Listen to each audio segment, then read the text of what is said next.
سلام علیکم. وضع مهاجران در سال 2017 عموما اگر که گیریم مهاجران تاجیک در روسیه نه اونقدر خوب بود نسبت به سالهای پیش، نه اونقدر بد. یگانه ناخوشی این بود که سال 2017 از طرف خدمات مخصوصی روسیه فسب بسیار کمیته امنیتی ملی آنها بسیار یک سختگیری نسبت به مهاجران تاجیک شد که گویا که خود مهاجران تاجیک بیشتر از همه تروریست باشند و قسم زیادی آنها را به محبس ها کشیدند. یک قسمی آنها که هرچند که آنها تروریست اعلام کردند که بازداشت کردند آنها سر داده شدند. از آن جمله واقعه های دو برادری که در شهر ولادیمیر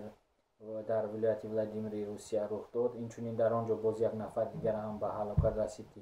گویا که آن بمب میساخته است. گفتنی هستم که در هر دو مورد این کار تصدیق خود را نیافت و در دیگر بسیار موردها هم چنین یک فشار از روی بر روی مهاجران تاجیک کرده شد.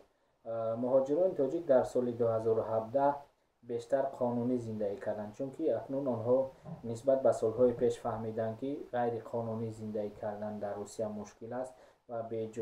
اجازتنامه کاری عموما کار کردن مشکل است. به خاطر آنکه به مهلت از 3 تا 5 سال اخراج نشوند آنها مجبور شدند که حق همون اجازت کاری خود را مبلغ این را سپارند و هرچند قسم زیادی هم که این مبلغ ها را سپردند ولی نادلانه از طرف مقامات های روسی به آنها اجازتنامه کاری داده نشد، آنها اخراج کرده شدند. متاسفانه چنین وضعیت ها هم چنین کارها هم چنین یک ناعدالت ها نسبت مهاجران تاجیک در روسیه در سال 2017 خیلی زیاد بود. سوال دوم این که مهاجران به چه امید داشتند در سال 2017؟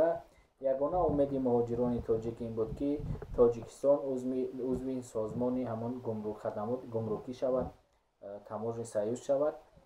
ولی هرچند که من پیش طرفدار آن بودم، ولی بعد آنکه قرقیزستان و ارمنستان وارد شدند و حادثه های اخیر نشان دادند که روسیه چطوری که خواهد همون خیر رفتار میکند و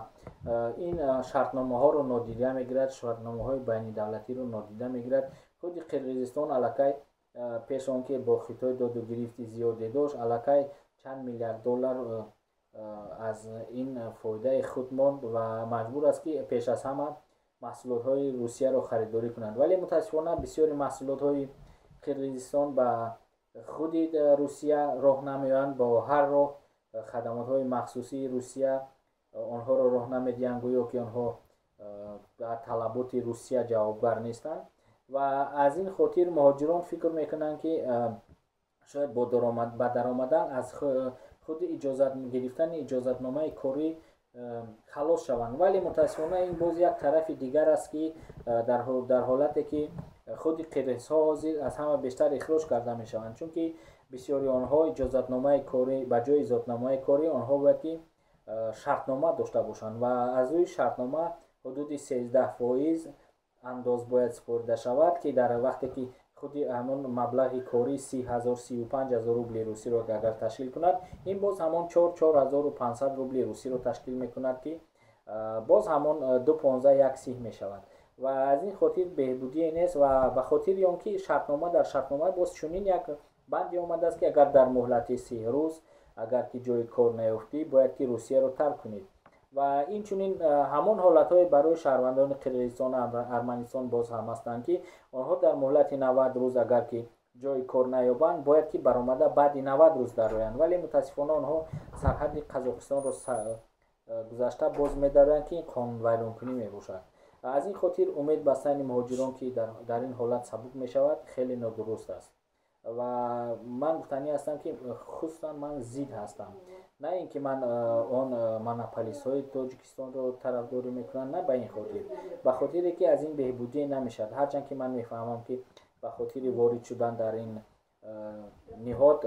شاید که نرخ چپته های سمالیات چپته های پروازها از طرف روسیه که خود شرکت های روسیه پرواز میکنن 2 برابر کم شوند، ولی این یگانه همون و فایده مهاجران میشود. دیگر یگان چیز به فایده مهاجران و دولت در این خاطر نمی شود و باید قید کرد که اون مالهایی که از خطای و از دیگر دولت ها در آورده می شوند حاضر ما بسیار میدونیم که آنها غیر قانونی قسم زیاد درآورده میشن. در این صورت که همه قانونی شد و به این اتحاد در آمدیم، نرخ این مال ها، کالا، چاروا همه این نرخ 2-3 برابر بالا می رود.